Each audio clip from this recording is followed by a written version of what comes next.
श्यारा मेरे प्यारे बहन भाइयों, कामदा एकादशी की कहानी। क्या कहानी है? श्रावण कृष्ण पक्ष की कामदा एकादशी, उसकी कहानी आप लोग सुनिए। कहानी सुनने से भगवान विष्णु हमारे ऊपर बहुत कृपा करते हैं, सुख शांति और समृद्धि देते हैं। तो देर न करते हुए आप सबको मैं इसकी कहानी बताती हूँ, कथा बताती हूँ। जय सिया राम। कुंती पुत्र धर्मराज युधिष्ठिर बोले कि हे भगवान, अब आप मुझे श्रावण मास के कृष्ण पक्ष की एकादशी की सविस्तार कथा सुनाइए। उस एकादशी का नाम तथा उसकी विधि क्या है, उसमें कौन से देवता की पूजा होती है।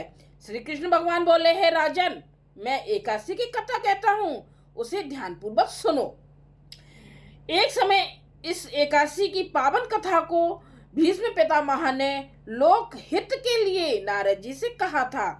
एक समय नारद जी ने पूछा कि पितामह, आज मेरी श्रावण माह की कृष्ण पक्ष की एकादशी की कथा सुनने की इच्छा है, अतः अब आप एकादशी की व्रत कथा विधि सहित सुनाइए। भीष्म पितामह नारद जी के वचनों को सुनकर बोले, हे नारद जी, आपने मुझसे यह अत्यंत सुंदर प्रश्न किया है, अब आप ध्यानपूर्वक सुनिए। श्रावण माह की कृष्ण पक्ष की एकादशी का नाम कामदा एकादशी है। इस एकादशी की कथा के सुनने मात्र से ही वाजपेयी यज्ञ का फल मिलता है। कामदा एकादशी के व्रत में शंख चक्र गदाधारी विष्णु भगवान की पूजा की जाती है। कौन कौन से भगवान की व्रत में पूजा की जाती है? शंख वाले हों, चक्र वाले हैं, गदाधारी वाले विष्णु भगवान की पूजा की जाती है।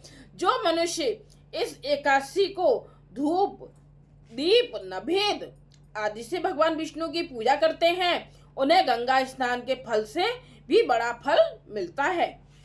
यही फल सूर्य चंद्र ग्रहण केदार और कुरुक्षेत्र में स्नान करने से मिलता है। श्री विष्णु भगवान के पूजन का फल समुद्र और वन सहित पृथ्वी दान करने और सिंह राशि वालों को गोदावरी नदी में स्नान करने के फल से भी अधिक होता है। व्यतिपात में गंडक नदी में स्नान करने से जो फल मिलता है, वह फल भगवान की पूजा करने से मिलता है। भगवान विष्णु की पूजा का फल श्रावण मास की कृष्ण पक्ष की एकादशी के फल के बराबर है। अतः भक्ति पूर्वक भगवान की पूजा न बन सके तो सावन माह के कृष्ण पक्ष की कामदा एकादशी का व्रत अवश्य करना चाहिए। आभूषण से युक्त बछड़ा सहित गोदान करना चाहिए। जो फल मिलता है वह फल कामदा एकादशी के फल से मिलता है। बछड़ा सहित गोदान करने से जो फल मिलता है वह कामदा एकादशी के व्रत से मिलता है। जो उत्तम द्रज सावन माह के कृष्ण पक्ष की कामदा एकादशी का व्रत करते हैं तथा श्री विष्णु भगवान की पूजा करते हैं, उससे समस्त वेद नाग किन्नर पितृ आदि की पूजा हो जाती है। हे नारद, स्वयं भगवान ने अपने मुख से कहा है कि मनुष्यों को अध्यात्म विद्या से जो फल मिलता है, उससे अधिक फल कामदा एकादशी का व्रत करने से मिल जाता है।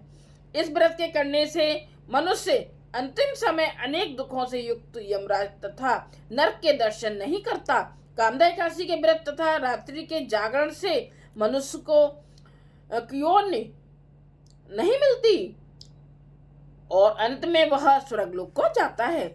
जो उत्तम मनुष्य श्रावण माह के कृष्ण पक्ष की कामदा एकादशी को तुलसी से भक्ति पूर्वक श्री विष्णु भगवान की पूजा करते हैं, वे इस संसार सागर में रहते हुए भी इससे इस प्रकार अलग अलग रहते हैं जिस प्रकार कमल जल में रहता हुआ भी जल से अलग रहता है। भगवान की तुलसी दल से पूजा करने का फल एक भार स्वर्ण और 4 भार चांदी के दान के फल के बराबर है। श्री विष्णु भगवान रत्न मोती मणि आभूषण आदि की अपेक्षा तुलसी दल से अधिक प्रसन्न होते हैं। जो मनुष्य भगवान की तुलसी दल से पूजा करते हैं, उनके समस्त पाप नष्ट हो जाते हैं। हे नारद, मैं स्वयं भगवान की अत्यंत प्रिय श्री तुलसी जी को नमस्कार करता हूँ। तुलसी जी के दर्शन मात्र से मनुष्य के समस्त पाप नष्ट हो जाते हैं और शरीर के स्पर्श मात्र से मनुष्य पवित्र हो जाता है। तुलसी जी को जल से स्नान कराने से मनुष्य की समस्त यम यातनाएं नष्ट हो जाती हैं। जो मनुष्य तुलसी जी को भक्ति पूर्वक भगवान के चरण कमलों में अर्पित करता है उसे मुक्ति मिलती है।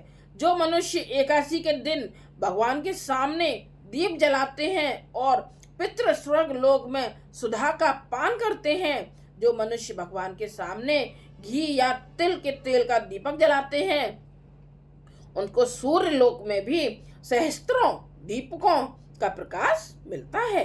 इस व्रत के करने से ब्रह्म हत्या, ब्राह्मण हत्या आदि सभी के पाप नष्ट हो जाते हैं और जो मनुष्य इस व्रत को करते हैं वे इस लोक में सुख भोगकर अंत में विष्णु लोक को जाते हैं। इस कामदा एकादशी के महात्म्य के श्रवण व पठन से श्रवण मतलब सुनने का पठन से मनुष्य स्वर्ण लोक को जाते हैं। जय सिया राम। अब इसका कथा सार। भगवान विष्णु सर्वोपरि हैं। वे अपने भक्तों की निश्चल भक्ति से सहज ही प्रसन्न हो जाते हैं। तुलसी जी भगवान विष्णु की प्रिया हैं। भगवान हीरे मोती सोना चांदी से इतने प्रसन्न नहीं होते जितनी प्रसन्नता उन्हें तुलसी अर्पण करने पर होती है। जय सिया राम। ये तो इसे कामदा एकादशी की कथा आप जरूर सुनिएगा। जय सिया राम। भगवान आपके घर में सुख शांति समृद्धि आए।